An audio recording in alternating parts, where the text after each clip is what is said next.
casa que meu avô se criou.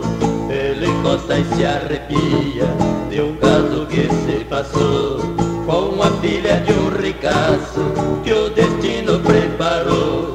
Numa tarde na fazenda uma cigana chegou, leu a sorte da menina e deste jeito falou: garota, não se assuste com o que Deus lhe reservou. Ai, ai.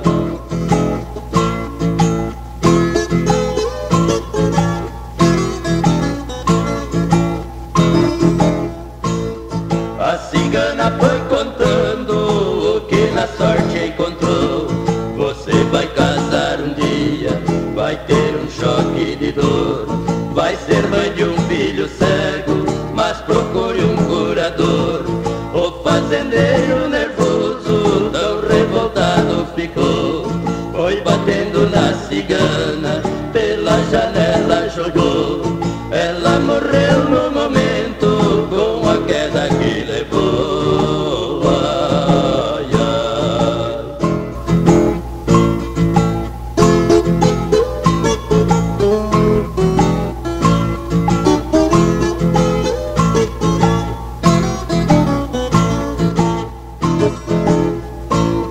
Doze anos se passaram quando a moça se casou. Logo nasceu um filhinho, do jeito que ela esperou. Gastaram tanto dinheiro, nenhum doutor lhe curou. Num lindo cavalo preto, um moço ali chegou.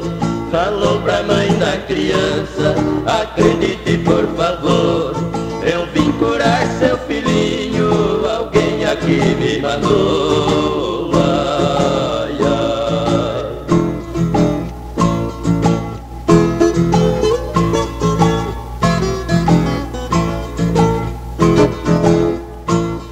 Depois do trabalho feito, o menino enxergou. Foi tão grande a emoção que o povo se admirou. O fazendeiro, chorando, para o moço perguntou: onde é que você veio?